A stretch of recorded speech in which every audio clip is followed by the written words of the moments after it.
Mutant Chronicles, Fiction, The Apostle of Insanity Trilogy. Volume 1, In Lunacy, by William F. Wu.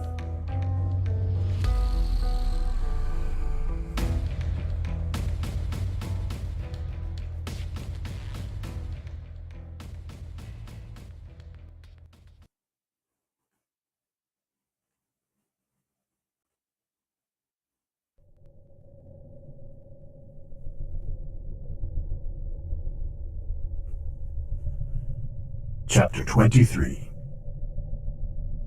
I prefer strict organization and a clear line of authority, said Yojimbo. Since I have hired you all, I must insist that the team reflect my belief in how we must proceed. All of you experienced a systematic approach as veterans yourselves. This cannot be unfamiliar to you. No, said Vic slowly. But we aren't on the front lines here either. That's the heart of it, said Fay. We're basically urban guerrillas now. That's it, Lane said suddenly. We're urban guerrillas on a recon patrol. Yojimbo smiled at the familiar terminology. He knew they were playing with him, in a sense, but he also recognized their point. Besides, none of them wanted out or to violate the basic principles of secrecy under which they had been hired. This was only an argument over tactics. What do you say, Yojimbo? Pam asked. Do all of you feel this way? Lane and Pam looked at the others. I just want results, said Klaus. Your way, their way, I don't care. Since my partner's out of action, we don't form a squad right now, said Vic. Otherwise, I think we need a looser structure too. How is the skipper? Yojimbo asked. She's receiving accelerated tissue regeneration today. Then we'll see. Good. Yojimbo looked at all of them. Then how do we want to divide up? And do you have particular plans of your own in the mind? We haven't worked out details, said Pam. First, we wanted to know if you were flexible about this. Yes, I am. Shall we return to the command center then, before splitting up for the day? Maybe the Whiz-Kid will have leads we can use. Sure, Lane shrugged. Yojimbo led them back to the command center. As soon as he opened the door, he saw that the chair was empty, and that the handcuffs dangling empty from one of the arms. The Whiz-Kid still had his head in the hood of his computer station. Check the restroom and the remainder of the apartment, Yojimbo ordered quickly. A horrible emptiness swept through his gut. He had failed to do his duty. As Pam drew in her breath sharply, and Klaus swore, Fay hurried into the back. Yojimbo pushed past them to go back outside again. He jogged to the street and looked in all directions, but could not see Honorius in the crowd. For a moment, he considered running after him. But that was pointless. The mystic could have wandered in any direction. By the time Yojimbo got back inside, Pam and Klaus had gotten the Whiz-Kid's attention out of cyberspace. Fay hurried up from the back, shaking her head. Lane fingered the empty handcuffs. Yojimbo stiffened, consumed with shame at losing Honorius. Zowie! Muttered the Whiz-Kid, looking around in embarrassment. I didn't know you'd left, Yojimbo. I'm really sorry. Don't be, said Yojimbo grimly. He felt cold inside. You pursued your responsibility. I am at fault. This occurred because of my carelessness. No sign of him in the back at all, said Fay. He must have gone right out the front. We weren't gone very long, said Lane, lifting the empty cuff. This was opened, but not damaged, that I can see. He must have known something about picking the lock, and he didn't waste any time. I knew it, said Klaus. He knows more than he's letting on. He knows something, all right. Lane dropped the empty cuff, letting it swing. The question is, what kind of knowledge is it? Fay pointed out. Sleight of hand, Klaus growled. Are we back where we started with this guy? Maybe it's more than sleight of hand, said Fay. I mean, he's a mystic after all. I don't see anything mystical about escaping handcuffs, said Klaus. Fay, what do you mean? Yojimbo asked stiffly. He knew the others would see that this was his personal failure to secure the prisoner. I'm not sure what I mean, just that, well, he does seem genuinely crazy to me. I think it must come from his study of mysticism. I get it, said Lane. We all agreed earlier that he must have special value to the Brotherhood and the Dark Legion. That means he must have learned something of his art.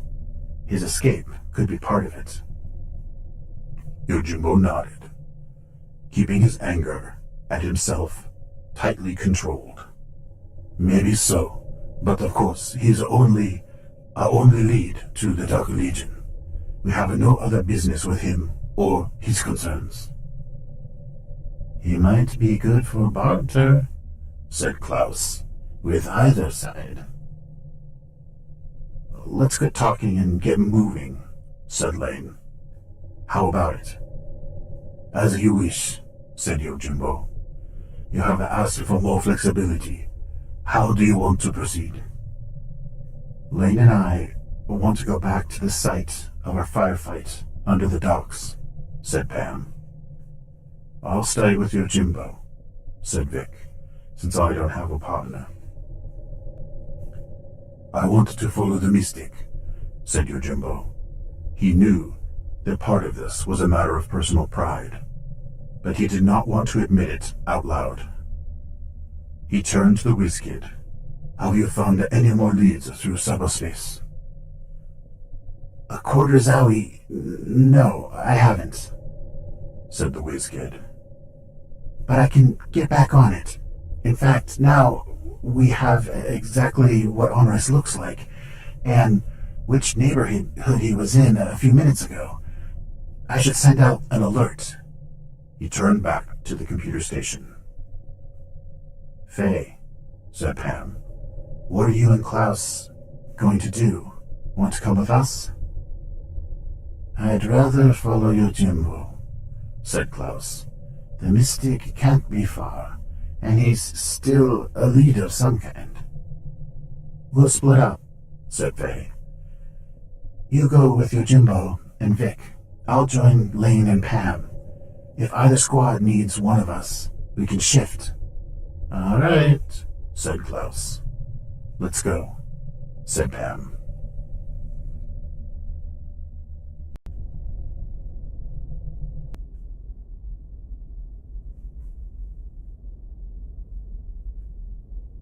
Titus followed Vitus into the Midnight Star. At mid-morning, they were both dressed casually and also carried different weapons. Vitus had arranged capital Car 24 light machine guns for both of them and capital Bolter handguns. I want to get Bauhaus MP-105 handguns, Vitus said casually as they sat down at the counter along one of the walls. But I got word recently that a really bad shipment of them went out a few days ago. Some kind of manufacturing malfunction ruined all of them. Titus nodded, only half listening. He had expected more action here, but the Midnight Star was sparsely patronized at this hour.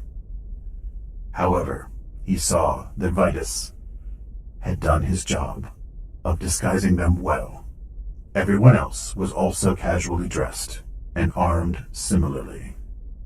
The only real variety was in the faded logos of different megacorporations that the freelancers sometimes still wore on their clothes.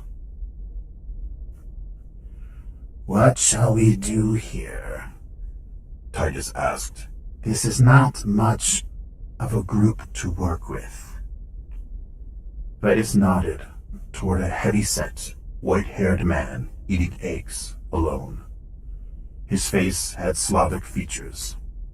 A capital M516 shotgun was slung over his shoulder, even as he sat. "I'll see if this man is in a gossiping mood. Come with me, but do not speak if you can avoid it." Titus nodded. He resented taking orders from a mortificator, but in this case it could not be helped. Later, he would remind the mortificator of the true line of authority in the Brotherhood again. To make Vitus not get too large an opinion of himself. "Morning, friend," Vitus said pleasantly. He approached the stranger with both hands empty and away from his weapons. "Good eggs, are they?" "Taste like chalk," said the older man.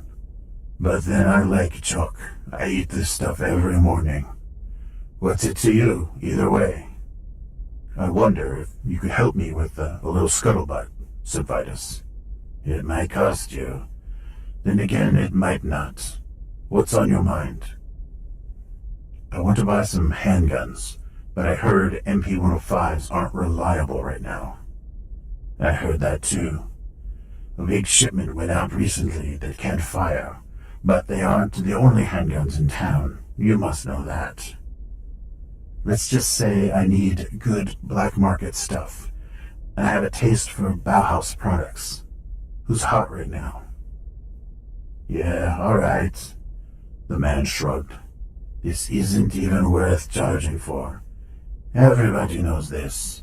Cameron Glen in an Imperial warehouse." "Thanks." "Sure. Now get lost." Vitus grinned and motioned for Titus to follow him out to the street. On the street, Vitus kept walking, forcing Titus to keep up. Finally, Titus shoved past another pedestrian and came up alongside the mortificator.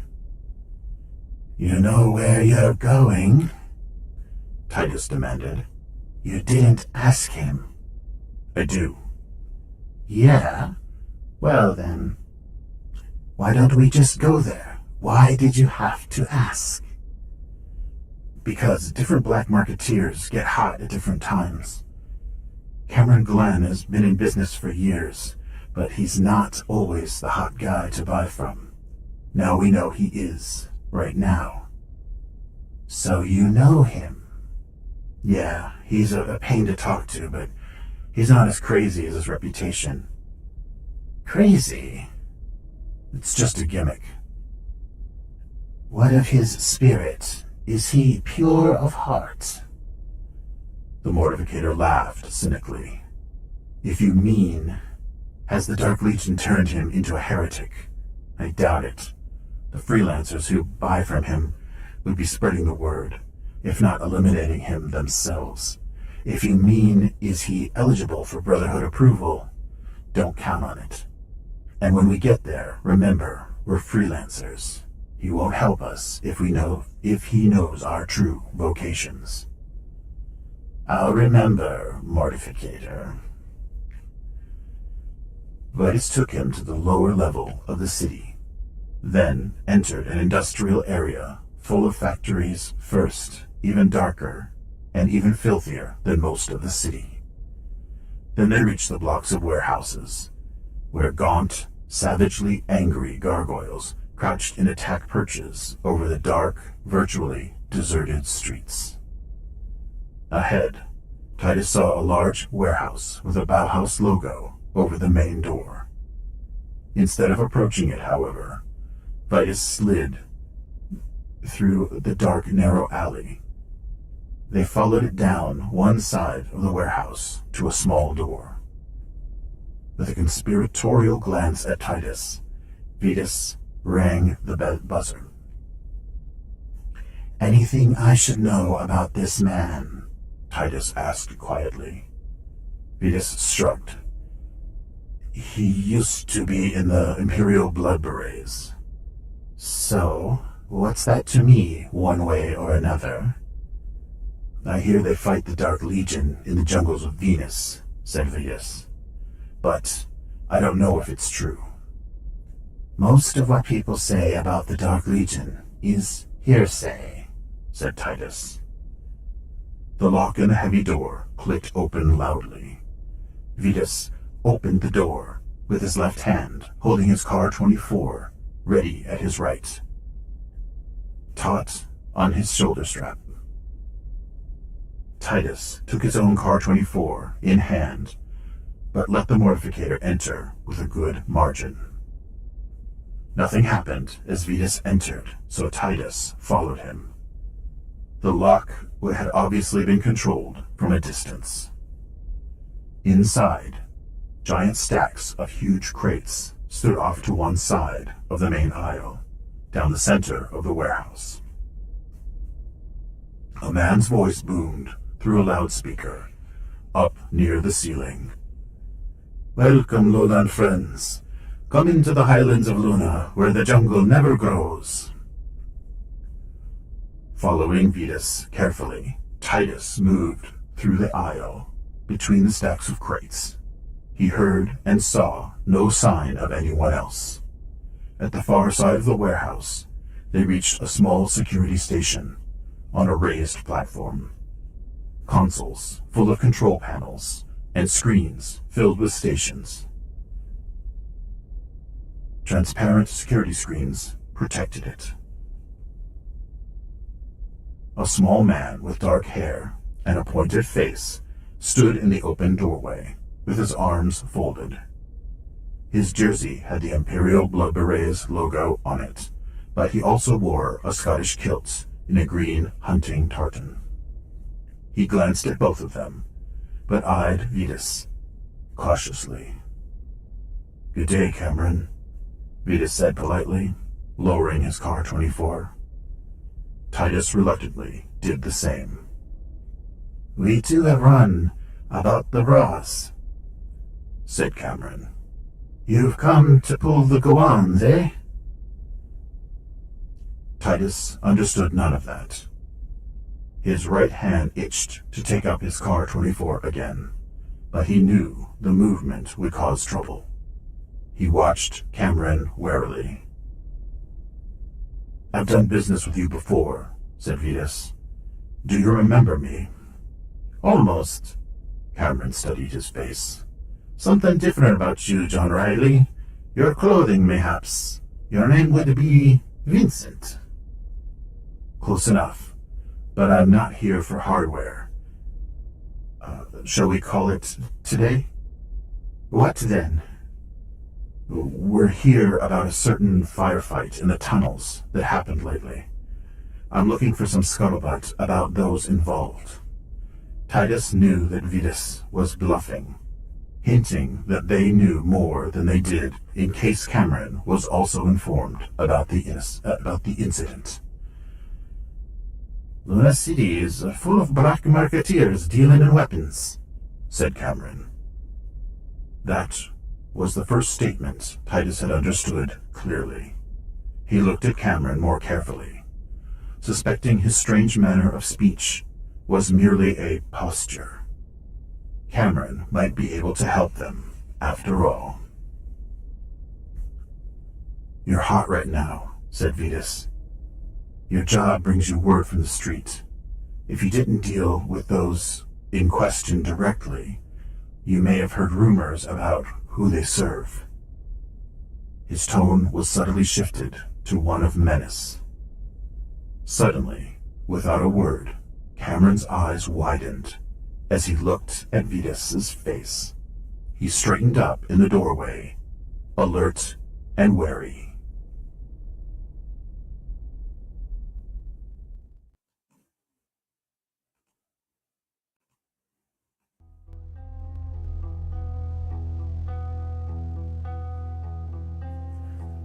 Mutant Chronicles Fiction, The Apostle of Insanity Trilogy, Volume 1, In Lunacy by William F. Wu. Chapter 23, End.